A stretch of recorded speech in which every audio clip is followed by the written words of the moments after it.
বহি পিনে কথা কওক যে মই আকৌ কোনো অসমীয়াক নকৰো। মোৰ তলত থকা যিখিনি এমপ্লয় আছে উঠক আগৰ, মোৰ তলত থকা যিখিনি এমপ্লয় আছে সিহঁতক দমনমূলক নীতিৰে উঠাব আগৰ ভালকে, দমনমূলক নীতিৰে কামত নিয়োগ নকৰক। মই ভালকে চবৰে লগত উঠাব আগৰ, উঠাব কৰি থাক। মই চবৰে লগত মিলি চলি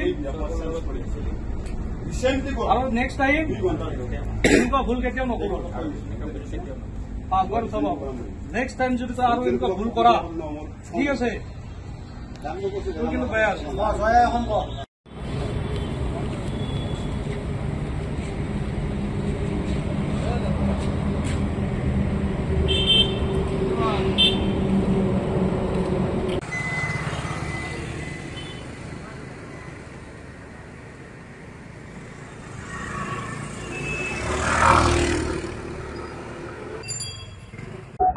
আজি ৰঙিয়াত দেখা পাই আছো যে বীৰ লাচিতৰ নামত যে বীৰ লাচিত সেনা ওলাইছে।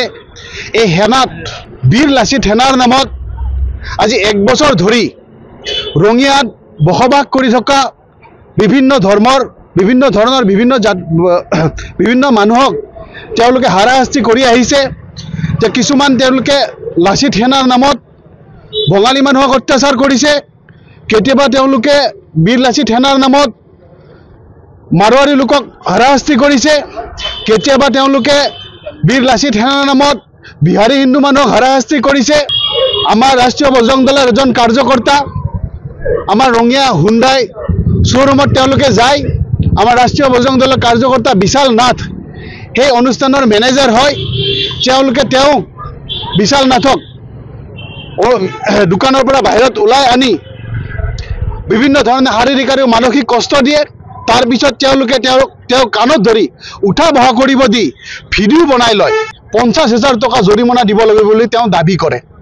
আমি গম পাই আছো যে সমগ্ৰ ৰঙিয়াত যে বীৰ লাচিত সেনাৰ নামত যে বীৰ লাচিত সেনাৰ যি নেতৃত্ব নিতু আহমেদে বিভিন্ন ধৰণৰ অসামাজিক কামৰ লগত তেওঁ লিপ্ত হৈ আছে। আমি গম পাওঁ যে গুৱাহাটীত যেতিয়া আছিল, গুৱাহাটীত থকা অৱস্থাতে তেওঁ হনি ট্ৰেপিঙৰ দৰে কৰ্মত কুকাণ্ডত লিপ্ত হৈছিল। তাৰ বাবে তেওঁ জেলতো যাব লগা হৈছিল। তেওঁ হাজোৰ এজন এক্সিছ বেংকৰ কৰ্মচাৰীক কিডনেপ কৰাৰ বাবে নামত চুপাৰিও লৈছিল। সেই কেছতো তেওঁ দণ্ডিত হৈছে। আৰু ৰঙিয়াৰ বিভিন্ন অনুষ্ঠানত ব্যৱসায়িক প্ৰতিষ্ঠানত যে অসমীয়াৰ যি ব্যৱসায়িক প্ৰতিষ্ঠান আছে এই অনুষ্ঠানবিলাকত তেওঁলোকে যায় চান্দাৰ নামত মানুহক হাৰাশাস্তি কৰি আছে। বিশাল নাথৰ দ্বাৰা ৰঙিয়া আৰক্ষী থানাত আমি এটা গোচৰ এটা ৰুজু কৰিছোঁ। ভুক্তভোগীসকলে যোৱাকালি ৰঙিয়া থানাত নিতু অসমৰ লগতে আৰু 2জনৰ নামত বীৰ লাচিত সেনাৰ 2জন সদস্যৰ নামত আমি গোচৰ ৰুজু কৰিছোঁ। গতিকে আমি ৰঙিয়া মহকুমা প্ৰশাসনক সমজিলা প্ৰশাসনক আমি দাবী জনাইছোঁ যে অতি শীঘ্ৰে নিতু আহমেদক গ্ৰেপ্তাৰ কৰি জেল হাজতলৈ প্ৰেৰণ কৰিব লাগে।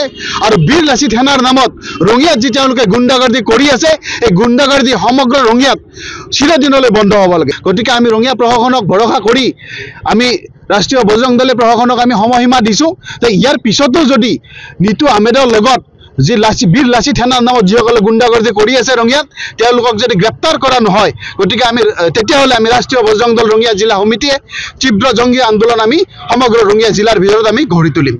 আজি মোৰ লগত এটা কাজিয়া হৈছিল বীৰ লাচিত সেনাৰ, তাতে মোক আহি পেলাই ডিলাৰত অপদস্থ কৰিছে, প্লাছ মোৰ লগত মাৰপিট কৰিছে, মোক ডিমাণ্ড দিছে সিহঁতে মোক পিছলৈকে বাবুকি দিছে, মাৰিম বুলি কৈছে মোক। আৰু ইয়াত থাকিব নোৱাৰিম ৰঙিয়াত, মই বঙাল হয়, ইয়াত কিয় থাকিব। মোক সিহঁতে আহি পেলাই চাৰ্জ কৰি পেলাই ডাইৰেক্ট একো হুটপুচ নকৰাকৈ ডাইৰেক্ট মোক চাৰ্জ কৰিছে, মাৰধৰ কৰিছে, কাণত ধৰি পেলাই উঠা বহা কৰিছে, অপদস্থ কৰিছে। ছ'চিয়েল মিডিয়াতো সিহঁতে এইটো ভিডিঅ'টো ভাইৰেল পঠাই দিছে।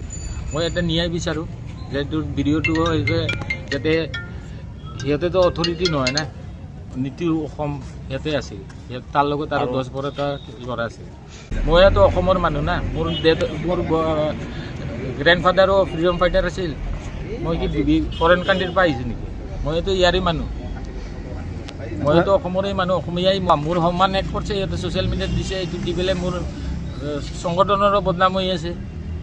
মই ৰাষ্ট্ৰীয় বজৰং দলৰ কাৰ্যকৰ্তা, মোৰ সংগঠনৰোতো এটা প্ৰেষ্টিজ হেম্পাৰ হৈ আছে, মোৰোতো হেম্পাৰ হৈ আছে না।